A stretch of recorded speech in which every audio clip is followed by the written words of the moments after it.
Hi, I'm Risa Haasbroek, a Christian and also a certified life coach. Welcome to my booth here at the Virtual Christian Business Expo. Perhaps you're thinking, life coaching sounds interesting, but I'm not entirely sure how it works. Or you're perhaps thinking, I don't know if Christians should use life coaching. Let me explain to you what life coaching is by telling you a story. It's the story of the beloved Christian song, It Is Well With My Soul. Let's begin by deciding that when you're trying to cope with something bad in your life, you always have only 3 things to consider. Something dreadful happens. Let's call that the event.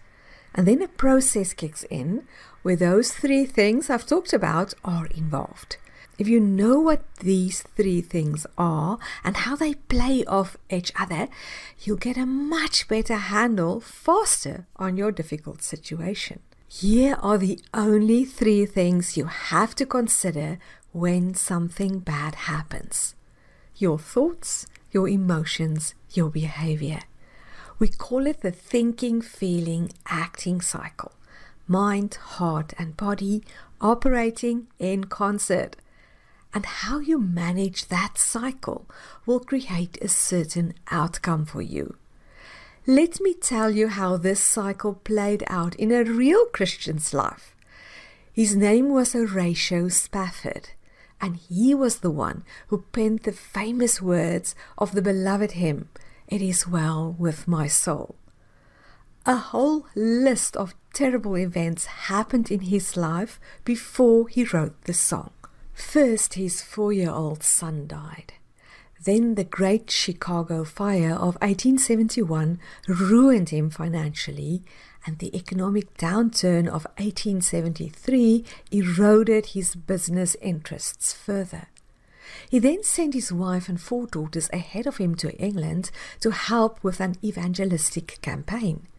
While crossing the Atlantic Ocean, the ship his family traveled on sank, and all 4 Spafford's daughters died. His wife Anna survived, and she sent him a poignant telegram only saying, "Saved alone." Spafford traveled to meet his grieving wife and wrote the words of the well-known gospel song when his ship passed near where his daughters had died. Before we talk about the thought that is mostly driving Spafford, let's first give some attention to his feelings. He must have been heartbroken and stressed after all these calamities. When I coach you, we will never just ignore your feelings and bulldoze over them with some action or positive thinking. Never. First, I'll help you process your feelings. And if your feelings are very intense, like Spafford's must have been, we'll take our time with them. You'll describe your emotions, give proper attention to it, and allow yourself to experience them. We get a sense of Spafford doing this as he wrote this line, "When sorrows like sea billows roll." Billows is an old-fashioned word for waves, so we can see he's thinking of his poor daughters drowning when he talks about his own emotions. After he worked through his emotions, Spafford reaches for a specific thought to help him cope with his intense sorrow. And that thought is, "It is well with my soul." By having this thought available to his tormented soul, it opens up his perspective to look to the eternal joy he will have with the Lord instead of focusing on his temporary pain. So he can write, "The trump shall resound and the Lord shall descend." But remember, we are talking of the thinking, feeling, acting cycle. So what are the new positive feelings that precious thought, "It is well with my soul," generates in Spafford? There are mainly 2, peace and hope. And how does he act when he feels peaceful and hopeful? What does he do? And also, what doesn't he do? Well, he writes a song and praises God in this song.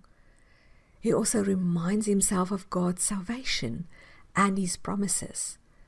He doesn't blame God. And what is the outcome He is creating here with those actions? After he has written this song, it's not only well with his soul, it's even better with his soul as his faith is strengthened. He also blessed generations of believers with his words, helping their souls to be better too, thanks to the way he dealt with his heart events. And there you have the steps of life coaching in a nutshell. It always involves working through the thinking, feeling, acting cycle to see where we can change it, helping you to achieve better outcomes. During the expo, I plan a few events with practical tips to improve your life as a Christian. On February 9th and February 16th, once in the morning and then repeating the presentation again in the afternoon, I'll talk about the single reason why we find it so hard to make decisions. I'll also tell you how to fix that. On February 12th and February 19th, also again in the morning and repeating the presentation in the afternoon, I'll share with you 5 simple steps you can use to deal with any problem you have in your life. And then on February 13th, I have a special treat for Valentine's Day.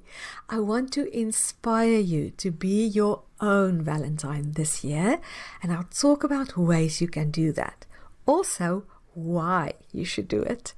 It will be only one session on the Saturday, so do your best to attend it. Come join me for these talks. Come ask your questions. I would love to meet you and talk about ways us Christians can serve the Lord better.